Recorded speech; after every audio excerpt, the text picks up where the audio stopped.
Assalamu alaikum wa rahmatullahi wa barakatuh. Today we are going to continue with our comparisons between the two scripts, the Nastaliq and the Uthmani script. Here in front of you, you see many mushaf. The ones, this one and this one, as well as this one and this one, are all from the King Fahad. These are gifts actually. So if I focus on this, you'll see that this copy of the Quran is a gift from the custodian of the two holy mosques, King Fahad Ibn Abdul Aziz Al Saud. And this is in all of these as well. If you read this, it's written in Urdu, and this has been Haramain Sharafain Shah Fahad bin Abdul Aziz. So this was a gift, and so was this a gift.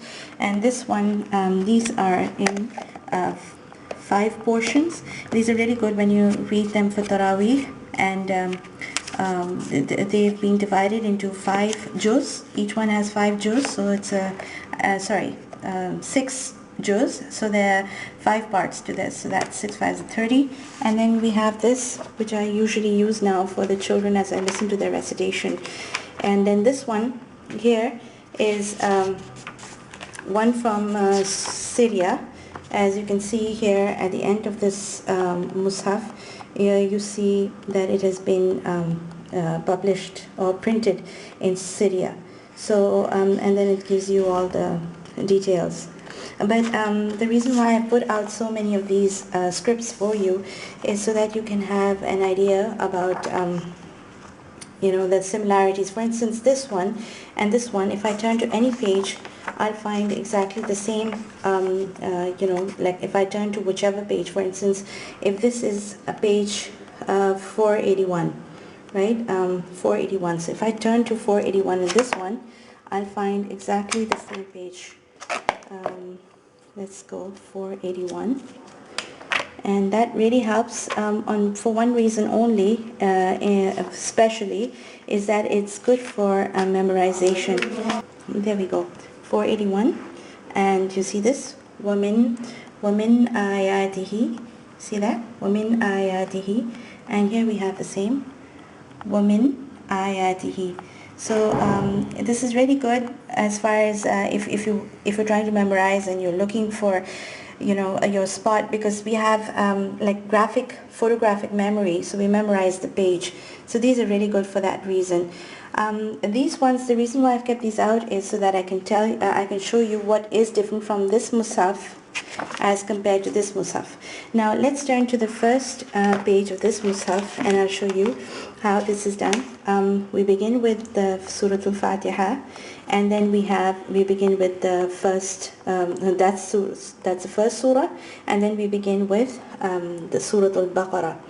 And Surah Al-Baqarah is divided into hizb. As you can see, these writings on the right, this is a hizb, and this first one is ruba', which is the quarter of it, and as you can see, there's a 1 written there. So this shows that this is, can you see the star? Like a little asterisk kind of star, that shows that it's just going to be that's just come to an end, and the next part is beginning. And you see this hizb, and you have a nisf on it, that means it's half of that.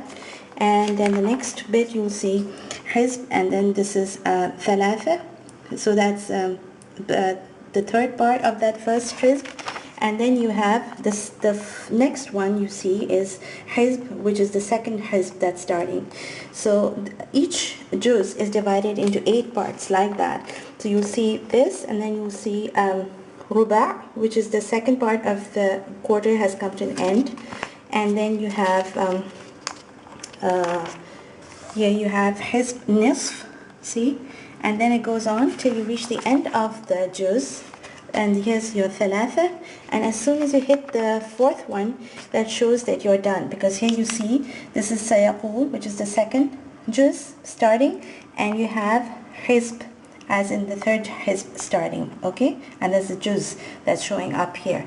And here in this one, because this is, I'll show you from here, because this is the one that's from the same complex, the King Fahad complex, the Medina one.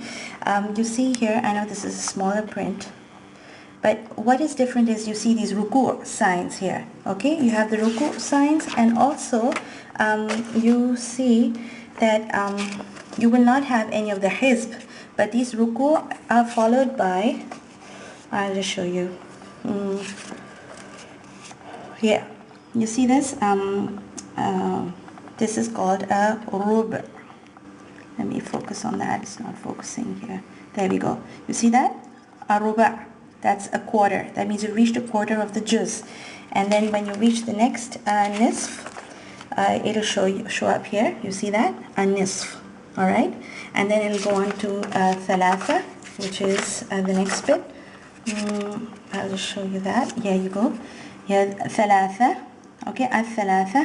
And then when you come to the final bit, that's when your next surah, next juz begins, which is the sayaqul. So this shows that you are starting off with the next bit, which is again ruba'.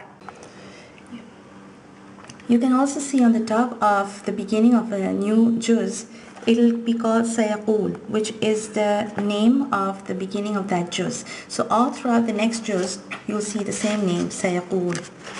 Whereas in this one, you won't see that. They will call it the juz al-thani, which is part 2. So it will continue to be called juz al-thani until you reach the next part, which will be juz al-thalith. Let me see. Al-juz, here you go. Al-juz al-thalith. That's your third part. And here, when you reach the third part, it'll be called tilka rusul. And see, tilka rusul, and now this is the third part, and it'll be continue to be called tilka rusul till the final, till it ends. So that's another difference.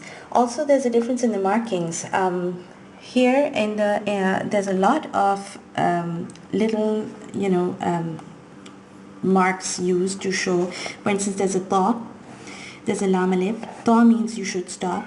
Lam alif means that you should not stop, which is la. You will also find that in the Arabic Quran. Here's a qaf, which means you should stop. Alright, and yet there's a lam alif on top of it. So sometimes these get a little confusing as to why there's such a lot of differentiations between that. You see this ayn on top of this one.